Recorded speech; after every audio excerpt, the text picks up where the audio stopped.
Investir est un art, pas une science.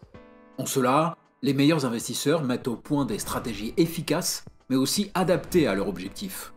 Et si, de façon très globale, ce que vous voulez c'est faire fructifier votre capital, a contrario, ce que vous redoutez plus que tout, c'est de perdre votre argent.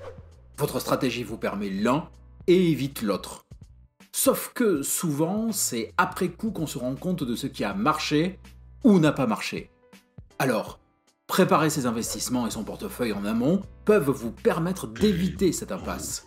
Oui, mais comment faire ? Eh bien, dans cette vidéo, je vais vous donner les bases d'une bonne préparation, à savoir l'élément central des stratégies avancées, comment vous couvrir d'une partie des risques, et surtout la méthode pour transformer les crises en opportunités. Du coup, on y va ? Allez, on y va !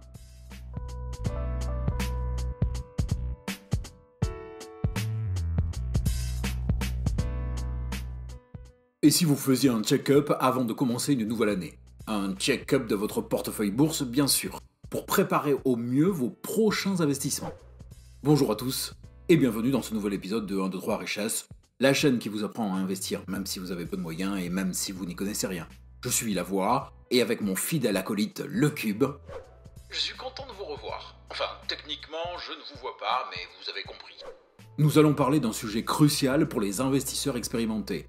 Comment préparer efficacement vos futurs investissements en bourse, ce qui permettra d'aborder également des stratégies plus avancées. Et même si vous êtes débutant, ces conseils vous aideront à mieux vous préparer. D'ailleurs, avant d'entrer dans le vif du sujet, il y a un minimum de prérequis. Si vous ne les avez pas, vous pourrez en faire vos prochaines bonnes résolutions. Donc, déjà, vous devez avoir défini vos objectifs d'investissement. En gros, ce que vous souhaitez accomplir. Vous créez un revenu régulier, faire fructifier et grossir un capital, le tout sous quelle temporalité ? Vous devez connaître votre tolérance au risque. Êtes-vous prêt à prendre des risques pour des rendements potentiellement plus élevés ou préférez-vous une approche plus conservatrice ? Vous trouverez toutes les ressources nécessaires dans notre saison 2. Je vous mets le lien vers la playlist en fiche et sous la vidéo. Vous avez les bases de l'analyse fondamentale et vous n'avez pas peur de vous plonger dans les rapports financiers. Bref, vous savez utiliser, même sommairement, les outils d'analyse pour prendre des décisions éclairées. Là aussi, on a une playlist entière dédiée à l'analyse des entreprises où on vous explique ça simplement et étape par étape. Lien, fiche, description. Dernier prérequis, le plus essentiel, vous abonner à cette chaîne. Sans oublier d'activer cloche et notifications bien sûr.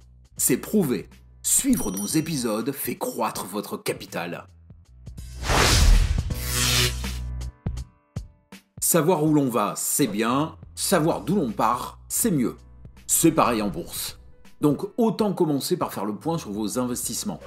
Prenez votre portefeuille, puis classez les titres par catégorie. Le plus simple pour démarrer, triez vos valeurs par type d'actifs. Actions, obligations, ETF. Traduisez ça en pourcentage pour avoir une vision plus globale. Par exemple, pour le portefeuille de la chaîne, nous sommes en 100% actions.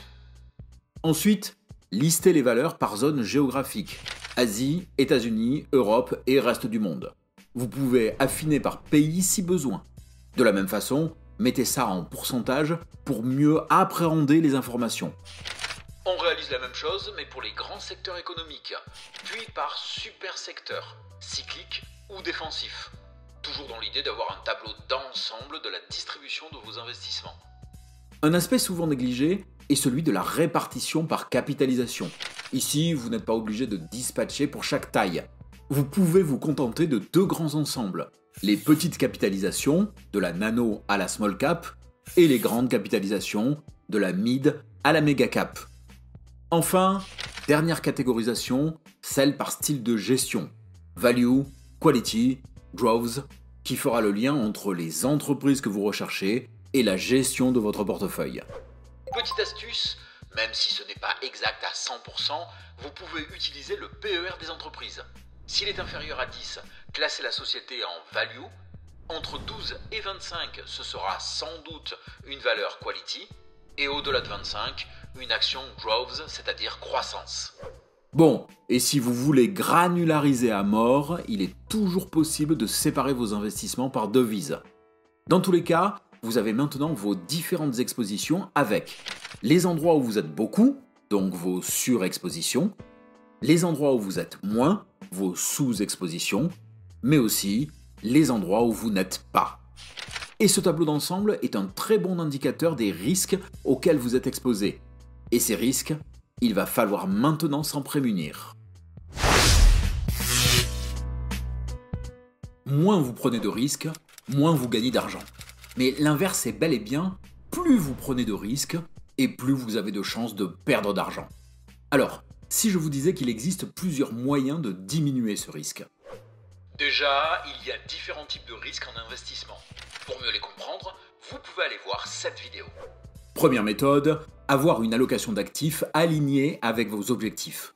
Et maintenant que vous avez votre état des lieux, vous pouvez la comparer avec votre allocation idéale. Si l'écart est trop important, il s'agit alors de rectifier la trajectoire. Car on l'oublie trop souvent, mais votre allocation d'actifs est elle-même une couverture contre le risque. Vous en éloigner, c'est risquer de manquer votre objectif. Deuxième méthode, avoir une véritable diversification. Et une vraie diversification est au moins sectorielle et géographique.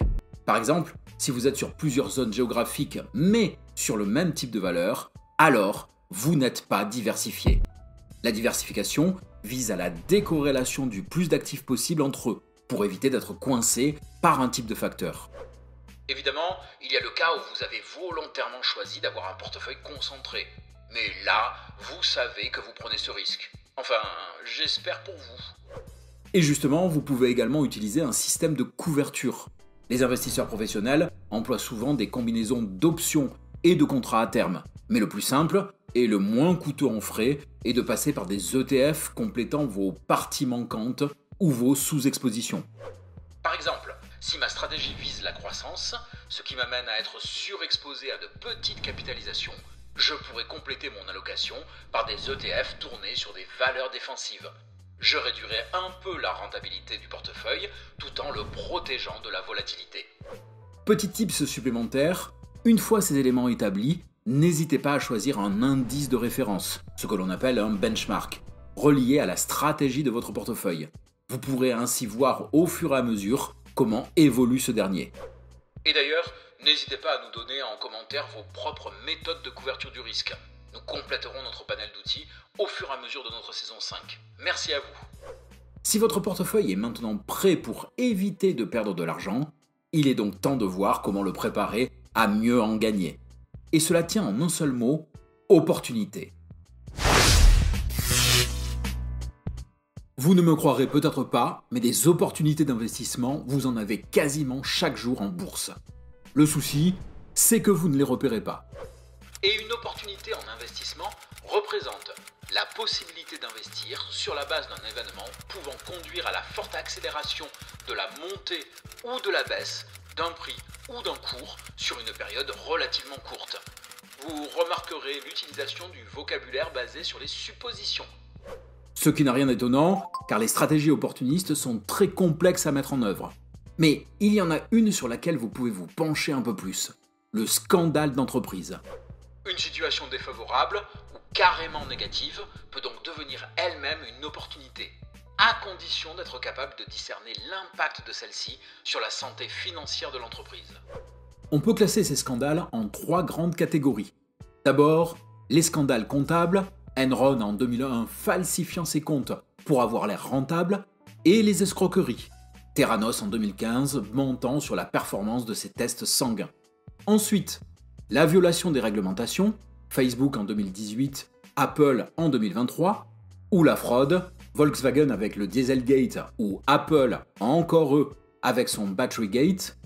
Enfin, les événements spécifiques jouant sur la réputation de l'entreprise, comme les controverses, McDonald's, Uber et autres sur les conditions de travail, les fuites de données, Equifax en 2017, et les accidents, la marée noire liée à BP en 2010.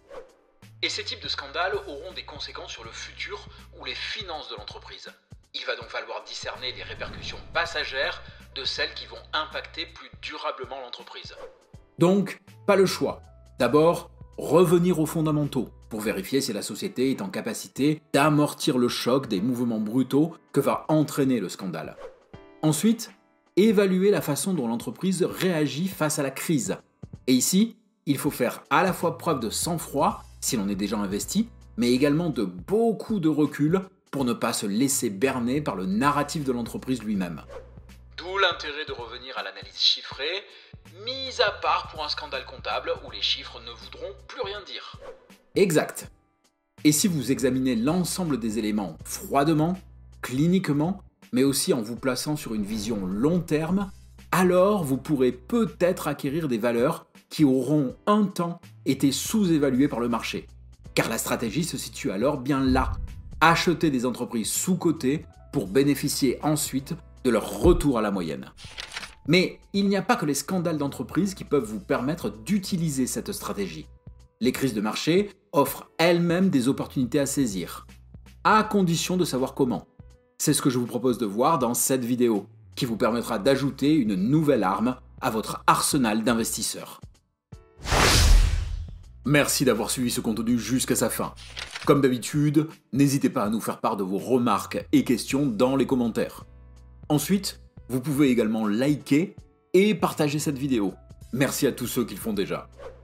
Vous pouvez aussi vous abonner, sans oublier bien sûr d'activer cloche et notifications pour être prévenu dès la sortie d'un nouvel épisode. Sur ce, il ne reste plus qu'à nous dire à de suite dans l'une des vidéos qui va s'afficher à l'écran. On dit ça ? Allez, on dit ça.